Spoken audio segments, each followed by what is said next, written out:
First off, congrats. Thank You're the you, man. man. Thanks Thank for you so much. thanks for hanging with me. All right, been a big fan of yours for a long time. Appreciate that. I heard you say, right, like that being in Seattle brought back the fun in football. How so? I don't know. There's something about the atmosphere, the culture here, the vibe. It just feels like college football. And I think it all ties back to like kind of Coach Mike's messaging of loose and focus. Right. And I think a small example of what I mean by that loose and focus vibe is like when we're in meetings, like guys feel comfortable to talk and guys feel comfortable to go up in front of the room and speak and ask questions and it's like everyone's talking. It's Group like, think almost. People aren't like really scared to Right. communicate or be themselves in the building, and there's something about it that just feels fun again. So how's that different than some of the other places you were at? I mean, some places have been like really strict. Right. It's just like when a team meeting starts at this time, it's like if you're not 2 minutes before that time, then you're late. You know what I mean? Stuff like that, where it makes people feel kind of stiff in the building, scared to be themselves, scared to have fun. And because we create that environment where guys are kind of like rolling in. I mean, we're respectful with it at the same time. Yeah, we're not we got rolling you. in late, Right. obviously. But you're not stressing about, oh, I'm not there 2 minutes early, like Yeah. I'm going to get like looked at and frowned upon. Exactly. Right. And I think because of that, it creates an environment where it's fun to come to work. Yeah, it seems like it. You guys play fun. All right, so the next question off that, I mean, we're Seattle, Legion of Boom, but you guys have said no more of that. Yeah. The dark side. Yeah. Tell me where that came from. I mean, I think it just started with just us realizing we have a tremendous defense from the front to the back. Our D-line, our linebackers, our secondary, and we keep hearing comparisons throughout the year. Oh, this defense is kind of similar to Legion of Boom and things like that.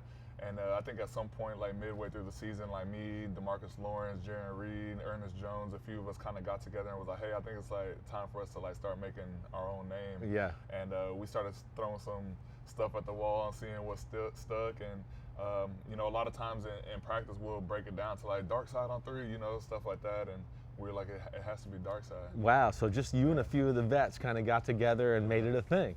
And it's caught on. I mean, and everyone's going to find out here on Super Bowl Sunday. Exactly. It's dark, it's cloudy, it's rainy out here. Right. We always talk about a style nobody wants to play, and like a part of that is like the conditions when you come to Seattle. And since we started talking about the dark side, I've been seeing like Darth Vader fans in the stadium and stuff like that. Yeah. I love it. That's cool. I like that. Yeah, so I mean, what is, the dark side, okay, we got that, but like the best way to describe the defense? Like, are you violence? What is it? Like, how do you describe it? I mean, violence was the first word that was going to come to my mind. It was. There's times where out of my periphery, I'm just seeing guys on the field getting slammed, tossed. We have this motto where we say finish in a dominant position, and like out of my periphery, when I'm seeing guys getting slammed, I'm turning around. It's always a Seahawk guy standing over somebody.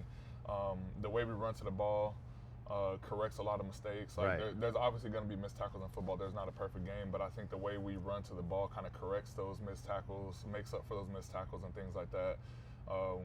We fly to the ball like a pack of hungry dogs, and I think that's part of it too, Right. just the effort. Right, so that you would say that's like what you guys do best, is just pedal to the metal all play long. Yeah, just all game long. We always talk about how they just can't hang with us. So I think we play with such a violence and effort that we're just like, okay, by the fourth quarter, they have to tap. They just can't keep up. Did you guys just own this, or does like Coach Macdonald get into this and start to like lead you down the path? How does that kind of work? I mean, I think it's a combination. I think Coach Macdonald has done a tremendous job coaching, getting his messaging across the team, and the players have done a great job buying into his messaging. But at the same time, being a veteran, I always talk to the players and say, this is from the beginning of time, it's going to be a player-led team, because at the end of the day, the coaches are not on the field. So it took the players to buy into that style. And it starts in practice.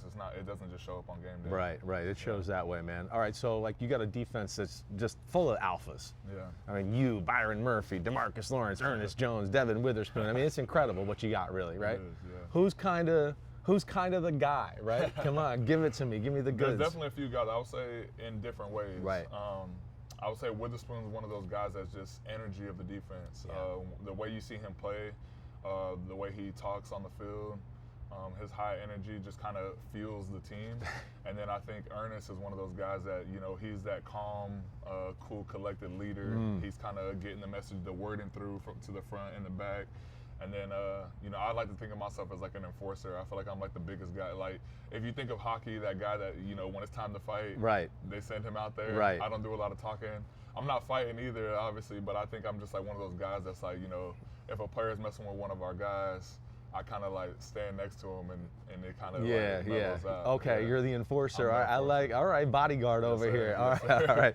Yeah, so who's like the vocal guy on the D line out of the group? Who's the guy that looks at everybody and is like, hey, come on, like what the hell are we doing? I would say there's a few of us. Yeah. I'm one of those guys as well. Okay. When it's time to like communicate pass rush details and things like that, I kind of get us all on the same page. Byron Murphy actually has been stepping up into that role really well, which I'm proud of him for doing that because he's only a year 2 guy. Right. And like you just mentioned, there's a lot of alphas on the defense, so that could be intimidating for a young guy to like want to speak up, and I think he's been doing a great job of that this year. All right, so let's change gears a little bit because spearfishing, right? I just picture you as like Aquaman, right? Especially with your hair and your big muscles. I think you going down there with like a 3-pronged spear going down. How did this come about? How did you get interested in it? I mean, during COVID, actually. Really?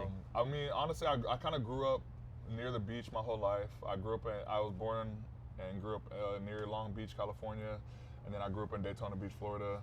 Always was, in the ocean and stuff like that. During COVID, during the lockdown, I had a house on the water, so I'm coming home from training. I was training at Sports Academy. And then I just started swimming, and like you just said about the 3-prong, it started off with a 3-prong spear. I was only catching stuff that like. Is that right though? Okay. Probably wasn't legal, to be honest. Okay, we won't tell. Don't statute of limitations are good. It was cool. We were like cooking at the house, like all the fish we were catching, and then 2 houses down from us, luckily some guy from USC noticed that I was, diving every day, and he was like, "Hey, I'm from USC. Like my dad takes us to Catalina sometimes to go spearfishing." And he took me out there and we caught some like big, like 20-pound yellowtail. Wow. And then that's when I like really, really fell in love with it. So when you do it, like what do you have to learn? Because I mean, as I know, you got to be able to hold your breath, right? Yeah. And go down deep into the water and be able to hang there and wait for the fish. Yeah, for sure. When I was diving in Malibu, I was only in like swimming trunks and like Walmart goggles and Walmart fins. So I didn't really have the setup to like go for real. But then I eventually got like the whole, wetsuit, weight belt, snorkel, all that type of stuff. The equalizing is the hardest part for me. And equalizing is what? What do you mean? So like when you're diving, right. As you're going down, the pressure, you start feeling pressure in your head. So as you're going down, you have to learn how to push that pressure out of your ears. Right. It's like you pretty much like push it like through your throat, like up through your nose and like out of your ears. And that was like the hardest part for me to learn, just because, being an athlete, the lungs and the lung capacity was there. I could hold my breath and like sit down there for a while. Right. My max breath hold now is like 4.5 minutes. 4.5. Yes, sir. Wow. Like where do you think you started when you just the first few times? Like you do over a minute and a half? Yeah, I was probably doing like over a minute. Okay. I still, when I'm diving, would only stay down there for like 2 minutes because I don't push it too Yeah, much. right. Let's not do that. Yeah. We need you for the big game. Yeah, exactly.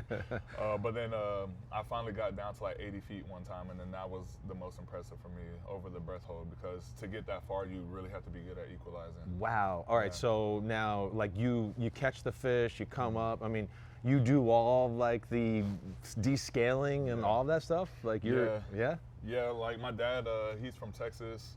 So I grew up like bass fishing with him and saltwater fishing when we got to Florida and stuff like that. So I grew up kind of knowing how to clean and gut fish and all that type of stuff. But actually being underwater is a completely different experience. It's also just the best way to fish in my opinion, because we're hand selecting what we want underwater. So there's nothing else getting randomly caught by hooks or nets or messing up the ecosystem and stuff like that.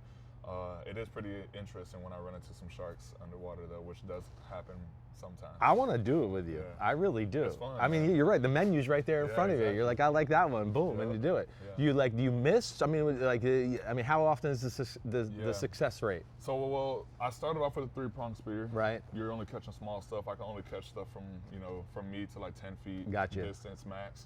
So I finally upgraded to, I have like a 120 like gun. It's more like a harpoon almost. Gotcha. You load it up with these. You put the butt of the spear like right here. Right. And then you grab the bands and you kind of load this like shaft. Right. Almost like a bow and arrow kind of looking kind of thing, Yeah, basically. Kinda, yeah. Wow. So you do miss shots sometimes, but I don't miss. You're too pretty much. good, Yeah, right? yeah. All right. So I mean, I've been in the NFL. I've been friends with a lot of defensive players. Yeah. None of them ever have wanted to go down deep into an I haven't met ocean. any either. All right. So that's what I say. No teammates are even interested to this point. Sometimes they do get interested, and Right. I'll invite them to Florida, and I'll say, hey, like we could start small. In Florida, I have jet skis even that have like. I set up like an anchor system on my jet skis Right. with like a dive flag and all that type of stuff, so boats can see when you're diving. So it's you got to be safe. Yeah. Sure. But there's like shallow, like 10-foot spots that you can catch like snapper and like lobster and stuff like that. And I live on the water in Florida, so we bring it like right to the house and put it on the barbecue like right away. Man, Yeah. invite it's me pretty over. awesome. I'm You gotta coming come, over. man. I You can gotta hold my come. breath for at least 2 minutes. 10 I think feet, I'm I pretty think you can good. do it. I can do that. Yeah. I'm pretty good in the water. Exactly. All right, I'm taking that invitation. You gotta come. All right, next thing that I did not have on my bingo card. I mean, big bad D tackle, spear fishing, and likes plants, house plants. Oh yeah. So tell me where this comes from. I think I just like doing hands-on stuff, like just like I think when I was in middle school, I did like an agriculture class. I did like wood shop and ceramics and like all that type of stuff. So I'm like really into like just working with my hands. Agriculture was one of the ones that I just loved the most. It kind of taught me patience and just learning how to watch stuff grow. Right.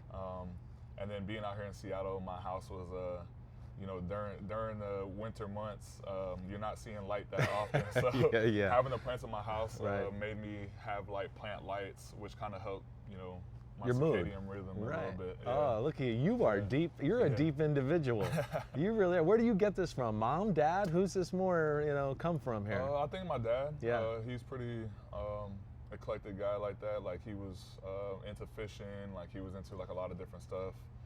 He was like engineer. Yeah. He was in the Army a little bit. Gotcha. So hands-on nature guy, kind of. Yeah. Right. They call me Captain Planet. Oh, so yeah. me and you could be friends You for gotta sure. Come drive the boat. man. Definitely. So with the house, though, I mean, we're still stacked with plants all over, even here right now. Like you still Oh got. yeah, mostly here in Seattle. Yeah, Actually. yeah. My house in Florida, I'm only there Right. 2 months out of the year, to be honest. I'm probably not even going to be there this year because we're having the baby, and probably going to stay in Seattle. Okay. So yeah, a lot of my plants are here. And you're like walking around every day, watering them and doing all that. Yeah, it's funny because my wife, she like sometimes like leads Bible study and like has the girls over at the house for like away games and all that type of stuff, and they see all the plants and they're just like, Haley, you have to be taking care of all these plants, because they look so well kept. Right. And she's just like, no, like every off day, that's kind of how I spend my time. That's your hobby. And some people think it's like a lot of work, but for me, it's like very meditative, honestly. I hear that. I can get that. I live Yeah, on a it takes my farm, mind and away. yeah, I get you. I get you. That's awesome, man. Hey, you're an interesting dude. Thank you, man. Great career. Yes, sir. All right, and I'm really happy for you that you're going to be playing Me on too. Super Bowl Sunday. Me too. Man, kick some butt. Yes, sir. See you, Thank man. you. Peace. Hi, I'm Mike Tirico, and thanks for watching. Make sure to hit subscribe for the latest news and highlights from NBC Sports.